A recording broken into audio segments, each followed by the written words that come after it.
Hey, welcome back to the Final Will story. I'm glad you're here. Every story you hear on this channel is real, it's raw, and it's the kind of thing that could happen to anyone. Today's story is about a man who spent 35 years building something from nothing, and the moment he finally let go, someone he trusted with his life tried to take it all. Stay with me. This one is worth every minute. On the morning of March 4th, 2019, I signed my name on a check for $1,847,000 and handed it to my business partner of 22 years. I watched him fold it in half, slide it into his inside jacket pocket, and shake my hand. He smiled at me the way he always had, warm, easy, like a man without a single secret in the world. That was the last time I saw Gerald Harmon in person. 3 days later, he vanished. The money vanished with him. And I was left standing in the middle of what used to be our company, a company I had built with my own two hands, starting from nothing in the garage of my home in Roanoke, Virginia, holding absolutely nothing but debt, confusion, and a burning question that I could not answer for the life of me.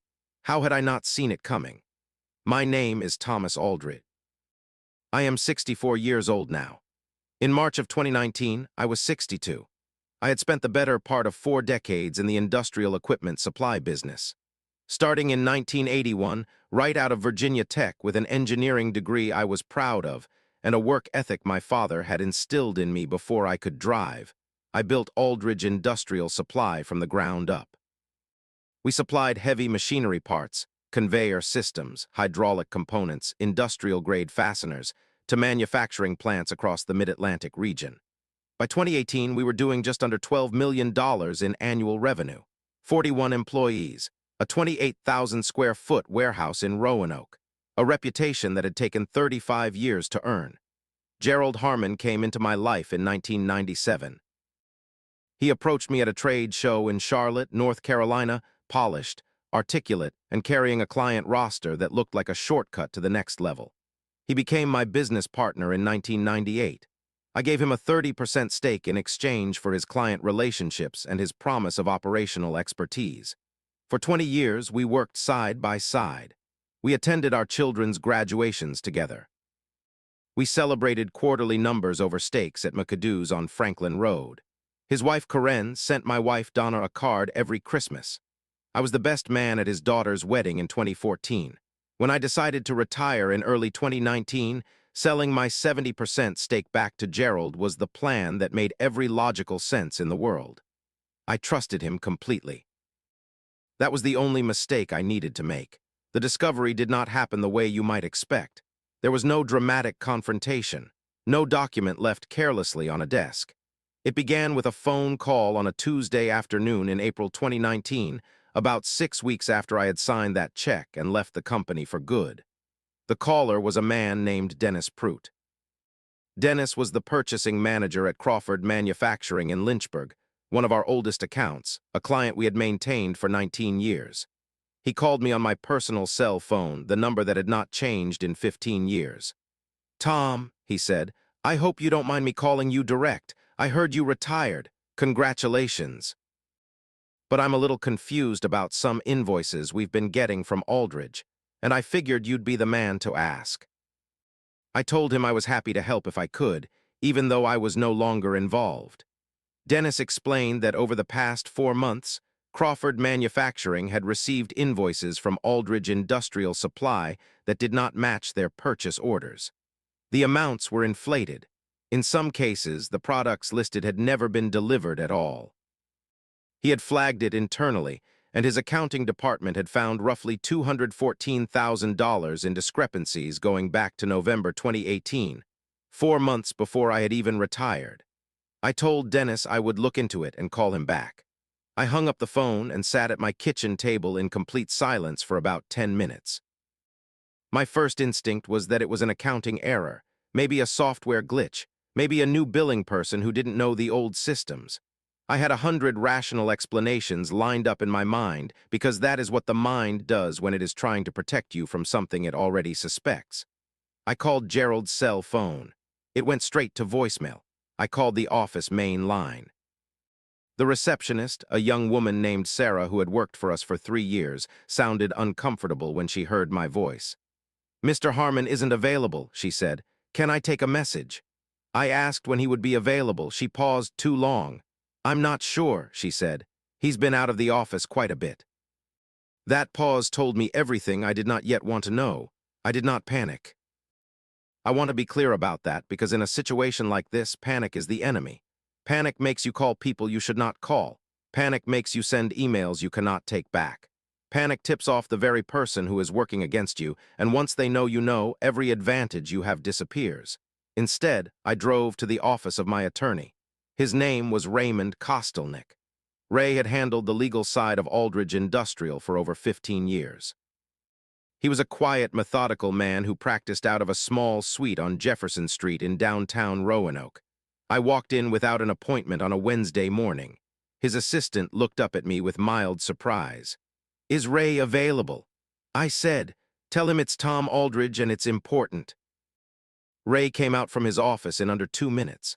I told him everything I knew, which was not much yet. He listened without interrupting.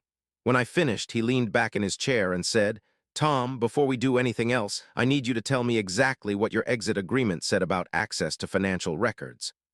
I pulled out my copy of the buy-sell agreement from the briefcase I had brought. I had not known why I grabbed it that morning, but something told me to. Ray read through it carefully. "You retained audit rights for 36 months post-sale," he said. "That means you can legally demand full access to all financial records going back to the date of sale and 12 months prior." He paused and looked at me steadily. "Tom, use that right today, not tomorrow, today." Within 48 hours, Ray had sent a formal written demand to Aldridge Industrial Supply requiring full financial disclosure under the terms of the buy-sell agreement. Gerald did not respond.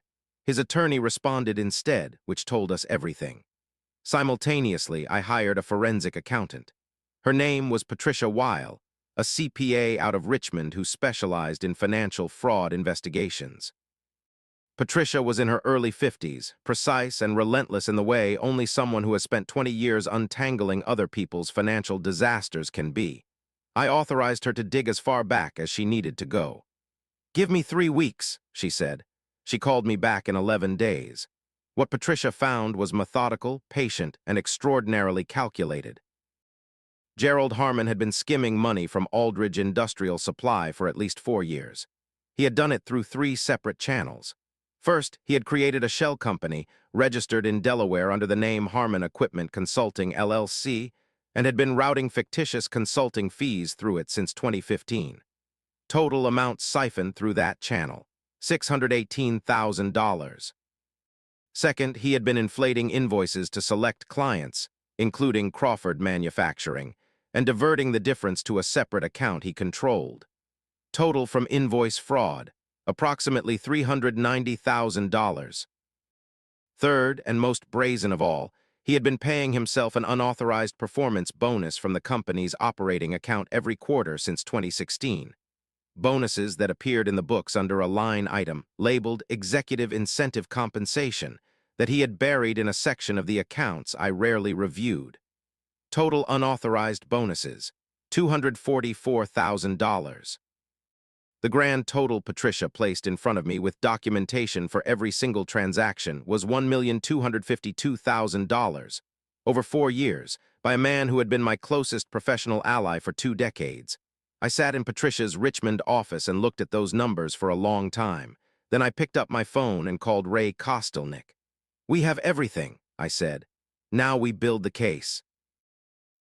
Here is what I want you to understand about what I did next, because this is the part that most people get wrong.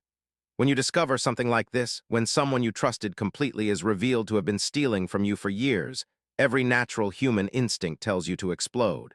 To call them, to show up at their door, to post it publicly, to make them feel the full weight of what they have done immediately with maximum force. I did none of those things, not because I am a saint. Not because I was not furious. I was furious in a way that I have no adequate words for. There were nights in April and May of 2019 when I sat in my workshop in the back of my property and stared at the walls and felt a kind of cold, hollow rage that I had never felt before in my life. But rage, I had learned a long time ago, is only useful if you can channel it. Directed correctly, it is fuel. Directed at the wrong target at the wrong moment, it burns down your own house. Ray Kostelnik and I met 3 times in May 2019 to construct our approach. We had Patricia Wiles' full forensic report, 47 pages of documented evidence with bank records, transaction histories, corporate registration documents for Harmon Equipment Consulting LLC, and a timeline of every fraudulent payment going back to January 2015. We had the buy-sell agreement with my audit rights intact. We had statements from 3 clients, including Dennis Pruitt at Crawford Manufacturing, documenting invoice discrepancies. We had, in Ray's words, one of the cleanest fraud cases I have seen in 30 years of practice. The strategy had 3 components. First, we would file a civil lawsuit for fraud, breach of fiduciary duty, and conversion, seeking the full $1,252,000 in damages plus punitive damages and legal fees. Second, Ray would file a formal complaint with the Roanoke County Commonwealth's Attorney's Office, which would trigger a criminal investigation. Third, and this was the component I had to think hardest about, we would file a lien against every asset Gerald Harmon owned that we could identify, including his home in Vinton, Virginia, his vacation property on Smith Mountain Lake, and his 2 vehicles before he had any warning that we were coming. That third component was critical. Gerald did not know I had retained Patricia Weil. He did not know what we had found. His attorney's response to Ray's audit demand had been evasive. They were buying time, but they did not know we had already used that time to build an airtight case around them. The moment we filed and served Gerald, he would know the full scope of what we had. If we had not already placed liens on his assets, there was a real risk he would begin moving or liquidating them immediately. On June 3, 2019, Ray filed the civil complaint in Roanoke County Circuit Court and simultaneously submitted the criminal referral to the Commonwealth's attorney. The liens were filed the same morning before the papers were served. Gerald Harmon was served at his home in Vinton at 2:17 in the afternoon. I was not there. I was sitting on my back porch with a cup of coffee, watching my dog wander around the yard and waiting for my phone to ring. Ray called me at 3:45 p.m. He's been served, he said. His attorney called me already. Tom, I think we're going to be talking about a settlement very soon. Gerald Harmon hired one of the larger litigation firms in Roanoke to defend him. They came in aggressive, as defense attorneys in fraud cases often do when they know their client is cornered, filing motions to dismiss on technical grounds, challenging the admissibility of Patricia Wiles' forensic report, and attempting to argue that the executive incentive compensation line items in the accounts had been verbally authorized by me at some point during our partnership. That last argument was particularly galling because it was entirely fabricated. There had never been any such authorization, but I had anticipated something like this. What Gerald's attorneys had not anticipated was that I had kept meticulous records. I'm an engineer by training and an organized man by nature. For 35 years, I had maintained detailed files of every significant business decision made at Aldridge Industrial Supply, meeting notes, email records, signed memoranda. When Gerald's attorneys claimed verbal authorization, Ray subpoenaed 6 years of email correspondence between Gerald and me. There was not a single email in any direction that referenced or discussed executive performance bonuses of any kind. There was nothing in any board resolution. Nothing in any partnership meeting minutes that I had kept in binders going back to 1998. The fabricated authorization argument collapsed within 3 weeks. By August 2019, Gerald's attorneys were no longer talking about motions to dismiss. They were talking about settlement. Mediation was scheduled for September 9, 2019, at a conference facility in downtown Roanoke. I sat across a table from Gerald Harmon for the first time since the morning I had handed him that check. He looked older, diminished somehow. He would not meet my eyes, which in 22 years of knowing him was something I had never seen. The man who had always walked into every room like he owned it sat across from me in a gray suit and stared at the table. I did not speak to him directly during the mediation. I did not need to. Patricia Wiles' report spoke clearly enough. After 4 hours of negotiation conducted through our respective attorneys and a mediator named Howard Gallagher, we reached a settlement agreement. Gerald Harmon agreed to pay me $1,410,000, the full $1,252,000 in documented damages, plus $158,000 in legal fees and costs. over a structured payment schedule secured against his properties. The Vinton House and the Smith Mountain Lake property were both placed as collateral. The liens I had filed in June made that collateral immediately enforceable. If he missed a single payment, both properties went to forced sale. He did not miss a payment. Everyone arrived on schedule. The final payment cleared on February 14th, 2022. I know the date because I looked at my bank account that morning and thought, 22 years of friendship, and it ended on Valentine's Day. There is something darkly appropriate about that. The criminal case moved on its own timeline, as criminal cases do. The Commonwealth's Attorney's Office opened a formal investigation in the fall of 2019. The Virginia State Police Financial Crimes Unit became involved in early 2020. Gerald Harmon was indicted in March 2021 on 3 counts of felony embezzlement under Virginia Code Section 182111, 1 count of wire fraud, and 1 count of obtaining money by false pretenses related to the shell company he had operated. His attorneys negotiated a plea agreement. In November 2021, Gerald pleaded guilty to 2 counts of felony embezzlement. He was sentenced to 5 years in prison, with 3 years suspended, subject to the completion of restitution payments, which, of course, were already secured and being made under our civil settlement. Harmon Equipment Consulting, LLC was dissolved by court order. The Delaware Secretary of State's office was notified. His CPA, who had helped structure the shell company without apparently asking too many questions about its purpose, faced a separate investigation by the Virginia Board of Accountancy and surrendered his license in early 2022. Dennis Pruitt at Crawford Manufacturing recovered the $214,000 in invoice fraud his company had suffered as part of the broader restitution order. He called me personally when it was over. "Tom," he said, "I'm glad you listened that Tuesday afternoon." I told him I was glad he called. I think about that phone call a lot. One phone call from a man who had been a client for 19 years. If Dennis Pruitt had decided it was not worth the trouble to pick up the phone, none of what followed would have been possible. The 41 employees at Aldridge Industrial Supply navigated a difficult period.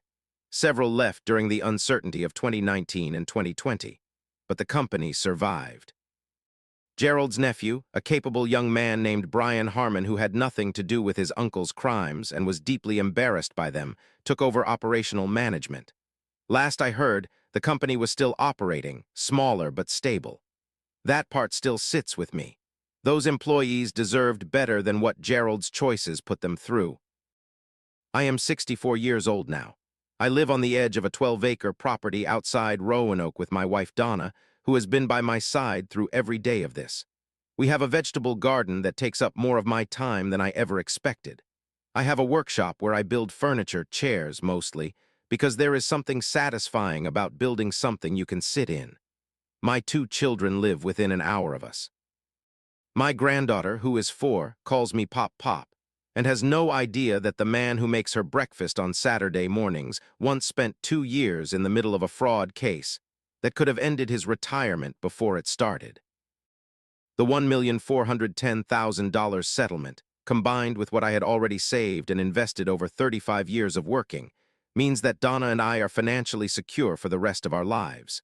Not extravagantly wealthy, securely, sustainably comfortable, which was always the goal. The retirement I envisioned in the fall of 2018, before any of this began, is roughly the retirement I have today, just arrived at by a harder road than I planned for. Gerald Harmon is somewhere in Virginia.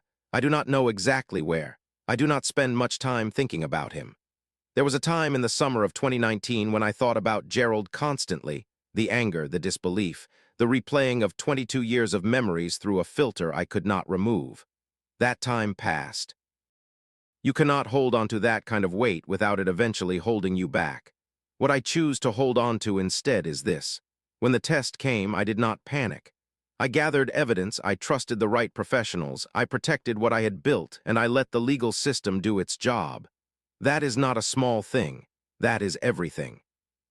If you are watching this and something in my story sounds familiar, maybe not the exact details, but the feeling of discovering that someone you trusted completely has been working against you, I want to give you the only real advice I have to offer. The first thing you do is nothing. Not for a day, maybe not for several days. You do not call them. You do not confront them. You do not tell mutual friends. You do not post anything. The moment they know you know, the clock starts running against you. Your single greatest advantage is the knowledge that you know and they do not know that you know. Protect that advantage like it is the most valuable thing you have, because it is. The second thing you do is find a professional, not a friend, not a family member, an attorney, a forensic accountant, a financial investigator, someone whose job it is to handle exactly this kind of situation. Tell that professional everything. Let them guide what happens next.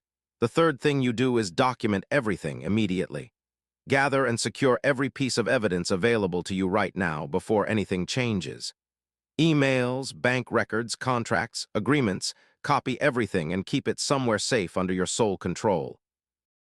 After that, you let the process work. It is slower than you want it to be. It is more expensive than you expected. It will test your patience in ways that nothing else quite does. But if you protect your advantage, trust the right professionals, and document thoroughly, the process works. You work your whole life to build something. When someone tries to take it from you, you do not have to let them. You just have to be smarter than your anger and patient enough to let the truth do the heavy lifting. The truth, in my experience, is more than capable of doing exactly that.